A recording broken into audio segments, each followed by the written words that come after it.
Hello students, आज की video में है एक्सरसाइज 5.6 का question number 10। How many terms of the sequence 18, 16, 14 should be taken so that their sum is 0। Question में ये है कि एक एपी दी हुई है हमें और उसका हमें सम दिया हुआ है 0। उसमें हमें नंबर ऑफ टर्म्स बताना है। तो जो जो चीजें हमें गिवन है उसको हम पहले नोट डाउन कर लेंगे। यहाँ पर फर्स्ट पार्ट के लिए लिखेंगे गिवन एपी। गिवन एपी क्या है? 18, 16, 14 एंड सो ऑन। ठीक है, तो यहाँ पर हम ए की वैल्यू कितनी हो गई? 18 हो गई फर्स्ट टर्म, एंड डी की वैल्यू यानी कि कॉमन डिफरेंस कितना हो गया? 16 माइनस 18 -2, एंड सम जो दिया हुआ है वो कितना है? सम 0। ठीक है, 0 दिया हुआ है। तो सम का फॉर्मूला हम अप्लाई करेंगे यहाँ पर और इसमें कितने टर्म्स हैं वो निकालेंगे। तो लिखेंगे Sn equals to n/2 2a plus n minus 1 into d. Sum हमें पता है 0 है, n/2 n हमें पता नहीं है, निकालना है यहाँ पर। और a की वैल्यू कितनी है? 18 प्लस n माइनस 1 और d की वैल्यू है -2। 2 से 0 को क्रॉस मल्टीप्लाई करेंगे, 0 हो जाएगा। n 18 इंटू 2 कितना हो गया? 36। -2 का n माइनस 1 मल्टीप्लाई करेंगे तो हो गया -2n plus 2। 0 equals to n। 36 and 2 कितना होता? 38 माइनस 2n।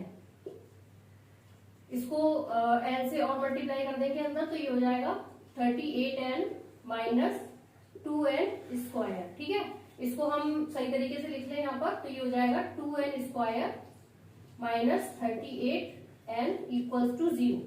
अब यहाँ पर हम 2n को कॉमन ले लेंगे, तो 2n को कॉमन ले लिया तो क्या बचेगा? n minus 19 equals to 0।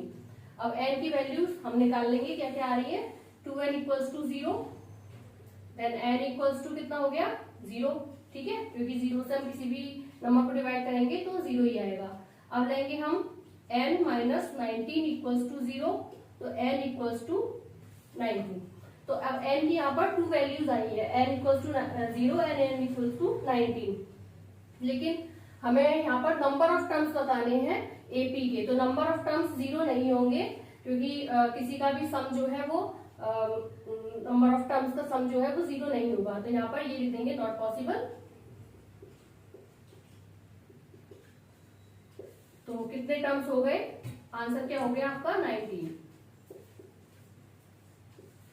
Second part है how many terms are there in AP whose first and fifth terms are -14 and 2 respectively and the sum of the terms is 40। यहाँ पर हमें फर्स्ट ऑफ फिफ्थ टर्म दिया हुआ है -14 and 2 और सम दिया है मतलब एपी का जो सम दिया है वो कितना दिया है? 40 दिया है। तो हमें यहाँ पर नंबर ऑफ टर्म्स यानी कि n की वैल्यू को फाइंड करना है। तो देखिए, सबसे पहले जो चीज गिवन है उसे लिख लेंगे। हमें फर्स्ट टर्म दिया हुआ है गिवन, a दिया हुआ है हमें कितना है? -14, और फिफ्थ टर्म दिया हुआ है 2। तो फिफ्थ टर्म का मतलब क्या हो गया? a plus 4d equals to कितना है? 2। a की वैल्यू हमें पता है -14 है, तो a की जगह हम -14 लिख लेंगे, plus 4d equals to 2। 4d equal to हो गया 2 प्लस 14, तो d की वैल्यू क्या आ गई? 16/4। तो d की वैल्यू क्या आ गई? 4। तो अब हमें हमें a की वैल्यू फाइंड कर ली हमने और d की वैल्यू फाइंड कर ली, और सम हमें मालूम है 40 है, तो हम n निकाल सकते हैं सम का फॉर्मूला अप्लाई करके। तो लिखेंगे Sn equals to n/2 2a plus n minus 1 into d. Sum कितना है? 40। n/2 2 इंटू a की वैल्यू है -14 plus n minus 1 into d की वैल्यू कितनी है? 4।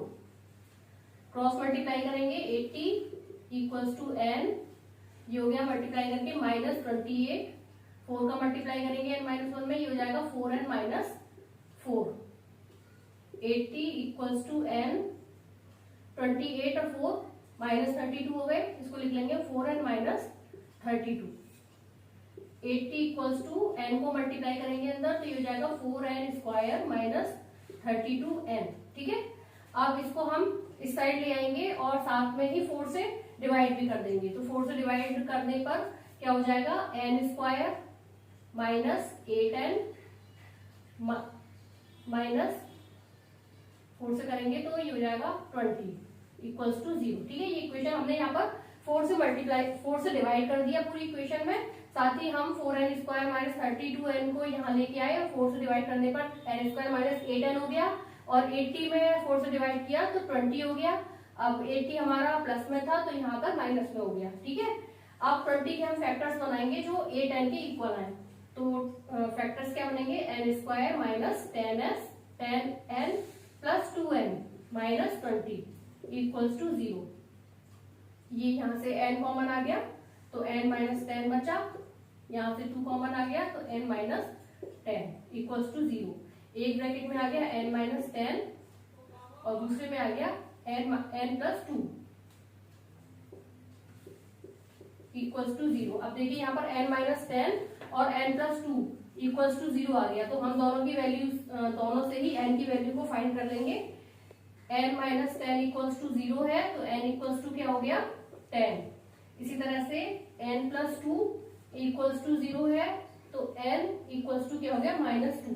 अब देखिए n की दो वैल्यूज आई हैं, n equals to 10 and n equals to minus 2, लेकिन हम नंबर ऑफ टर्म्स कभी भी माइनस में नहीं होंगे तो ये वाला हम नहीं लेंगे, यहाँ पर हो जाएगा ये नॉट पॉसिबल। तो आंसर क्या हो गया 10। अब करते हैं इसका third part. Question number 3, how many terms of the AP 9, 17, 25 must be taken so that their sum is 636। यहाँ पर भी हमें नंबर ऑफ टर्म्स बताने हैं गिवन AP के, जिसका भी सम दिया हुआ है हमें 636। तो जो जो चीज गिवन है उसे लिख लेंगे पहले। गिवन AP 9, 7, 25, ये हमें AP दी हुई है। यहाँ पर A की वैल्यू क्या हो गई, यानी कि फर्स्ट टर्म कितना है 9, D है common difference 17 minus 9 8 and sum दिया हुआ है हमें 636। तो सम का फॉर्मूला अप्लाई करेंगे, SN equals to n upon 2a plus n minus 1 into d. Sum हमें दिया हुआ है 636, n अपॉन 2, n हमें पता नहीं है, 2 इंटू a कितना है 9 plus n minus 1 into d की वैल्यू कितनी है 8। 2 से इसको मल्टीप्लाई कर लेंगे, 2 6 12, 2 3 6 और 1 7, 2 6 12 इक्वल्स टू n। सॉल्व करेंगे इसे, ये हो गया 18 प्लस 8 का मल्टीप्लाई करेंगे 8n minus 8, 1272 equals to n। 18 में से 8 जाएगा, कितना बचेगा 10 प्लस 8n, 1272 n का मल्टीप्लाई करेंगे अंदर तो ये हो जाएगा 10n प्लस 8n स्क्वायर। ठीक है, तो ये इक्वेशन को हम सही तरह से रख लेंगे, इस साइड ले आएंगे 8n स्क्वायर प्लस 10n, ये हो जाएगा माइनस 1272 इक्वल्स टू 0। अब हम क्या कर सकते हैं, यहाँ पर 2 से डिवाइड कर सकते हैं पूरी इक्वेशन को थोड़ा सा शॉर्ट में बनाने के लिए। तो 2 से अगर हम डिवाइड करेंगे तो ये जाएगा 2 4 8n square plus 5n minus 636 equals to 0। अब देखिए हमें क्या करना होता है, इसमें कांस्टेंट टर्म का n स्क्वायर के साथ वाले टर्म से मल्टीप्लाई करना है और उसके फैक्टर बनाने हैं। तो 636 का हम 4 में मल्टीप्लाई करेंगे तो कितना हो गया 2544। इसके हम फैक्टर्स इस तरीके से बनाएंगे कि वो 5 के इक्वल है। तो इसके फैक्टर्स बनेंगे 4n स्क्वायर प्लस 53 प्लस ये हो जाएगा 48n माइनस, सॉरी यहाँ पर आएगा minus, plus 53n minus 636 equals to 0। ठीक है, ये हमारे फैक्टर्स बन गए, यानी कि आप करके देख लीजिएगा 2544 के फैक्टर बना के देखेंगे तो इस तरीके से हमारे ये दो फैक्टर आए हैं। 53 में से अगर हम 48 को माइनस करेंगे तो किसके इक्वल आएगा 5 के इक्वल। यहाँ से हम कॉमन ले लेंगे 4n, तो क्या बचेगा हमारे पास n माइनस 12 प्लस यहाँ से कॉमन कितना आ जाएगा 53, तो यहाँ पर भी बचेगा n माइनस 12 इक्वल्स टू 0। ये हो गया, एक ब्रैकेट में आ गया n-12 और दूसरे में आ गया 4n + 53 इक्वल्स टू 0। अब n की वैल्यूज को हम फाइंड कर लेंगे, n इक्वल्स टू 12 यानी कि n-12 इक्वल्स टू 0 रखेंगे तो क्या आ गया, n इक्वल्स टू 12। इसी तरह से 4n + 53 इक्वल्स टू 0 रखेंगे तो n इक्वल्स टू क्या हो जाएगा, -53/4। ठीक है, अब n की ये वाली वैल्यू नहीं आ सकती क्योंकि वो नंबर ऑफ टर्म्स कभी भी फ्रैक्शन में नहीं होंगे और ना ही नेगेटिव होंगे, तो that is not possible. So the answer is 12। अब करते हैं फोर्थ पार्ट। फोर्थ पार्ट में भी हमें एपी दी हुई है और उसका जो सम दिया हुआ है एपी का कितना दिया हुआ है, 693। तो यहाँ पर भी जो गिवन एपी है वो क्या है, 63, 60, 57 एंड सो ऑन। ठीक है, तो ए की वैल्यू कितनी है 63 एंड डी की वैल्यू है 60 - 63 इक्वल्स टू -3। ठीक है, और सम दिया हुआ है हमें 693। तो फॉर्मूला अप्लाई करेंगे, Sn equals to n/2 2a + n-1 into d. Sn कितना है 693 इक्वल्स टू n/2 2 इंटू ए की वैल्यू कितनी है 63 प्लस n-1 डी की वैल्यू है -3। 2 से मल्टीप्लाई कर देंगे, क्रॉस मल्टीप्लाई कितना आ जाएगा, 2 3 6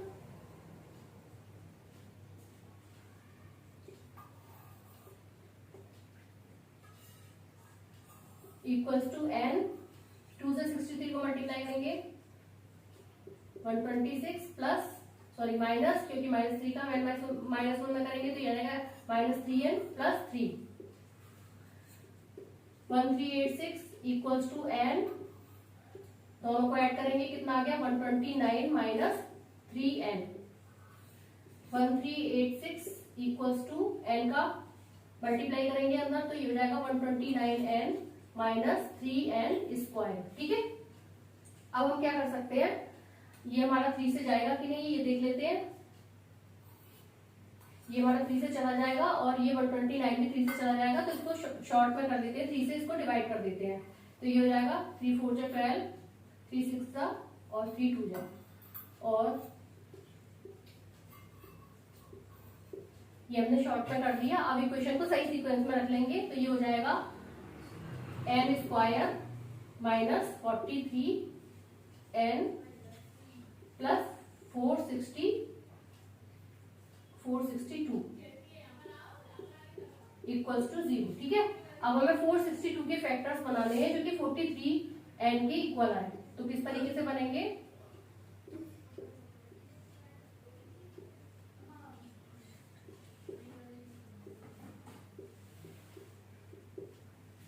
ये हमारे फैक्टर्स आ गए। अब हम इसको करके देख लेते हैं किस तरह से बनेंगे। 11 3 जा 33 और 7 2 जा 14, तो ये हमारे फैक्टर्स नहीं बनेंगे।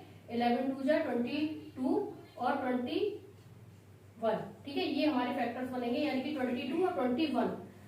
ये मैंने बना के देखे हैं रफली, ये रफ वर्क है, इसको आप रफली में करिएगा। तो ये हो जाएगा n² - 22n - 21n plus 462 equals to 0। यहाँ से हमने n कॉमन ले लेंगे तो क्या बचेगा n - 22, यहाँ से 21 कॉमन आ जाएगा तो बचेगा n - 22 इक्वल्स टू 0। n - 22 एक ब्रैकेट में आ गया, दूसरे में n - 21 इक्वल्स टू 0। n की वैल्यू निकाल लेंगे, n equals to 22 and n equals to 21। तो ये दोनों यहाँ पर दो आंसर आए हैं, यानी कि दो टर्म्स हो सकते हैं जिसका कि सम 693 होगा। तो आंसर क्या हो गया 22 एंड 21। अब करते हैं क्वेश्चन नंबर 5। फिफ्थ पार्ट है, how many terms of the AP 27, 24, 21 should be taken so that their sum is 0। Same इसी तरह से क्वेश्चन करेंगे। यहाँ पर हमें गिवन एपी क्या है, गिवन एपी है 27, 24, 21 और यहाँ पर हम फाइंड कर लेंगे ए की वैल्यू कितनी है 27 एंड डी की वैल्यू है 24 माइनस 27 इक्वल्स टू -3 और सम दिया हुआ है हमें एस एन इक्वल्स टू 0। ठीक है, तो फॉर्मूला अप्लाई करेंगे S n equals to n upon 2a plus n minus 1 into D.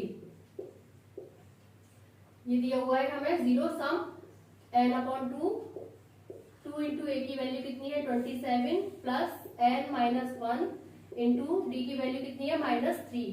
2 से मल्टीप्लाई करेंगे 0 में 0 हो जाएगा n, ये हो जाएगा 54 minus 3n plus 3 equals to 0, वो sorry plus 3 bracket close, 0 equals to n, 54 और 3 कितना हो गया 57 minus 3n, 0 equals to n का मल्टीप्लाई करेंगे अंदर तो क्या हो जाएगा 57n माइनस 3n स्क्वायर। ठीक है, अब क्या करेंगे हम इसको इस साइड लेके आएंगे तो ये हो जाएगा और माइनस से डिवाइड, इसको इस साइड लेके आएंगे ये हो जाएगा 3n square minus 57n equals to 0। यहाँ से हम 3n को कॉमन ले लेंगे तो क्या बचेगा n माइनस 19 इक्वल्स टू 0। अब 3n इक्वल्स टू 0 अगर है तो n की वैल्यू क्या आ जाएगी 0 और n माइनस 19 इक्वल्स टू 0 है तो n इक्वल्स टू क्या हो गया 19। तो कभी भी नंबर ऑफ टर्म्स 0 नहीं होंगे तो दैट इज नॉट पॉसिबल। तो आंसर इज 19। क्वेश्चन नंबर 10 होता है आपका कंप्लीट। यहाँ पर होप आपको समझ में आ गया होगा। अगर आपको मेरी वीडियोस पसंद आती है तो प्लीज मेरे चैनल को लाइक शेयर और सब्सक्राइब करना मत भूलिएगा। Thank you.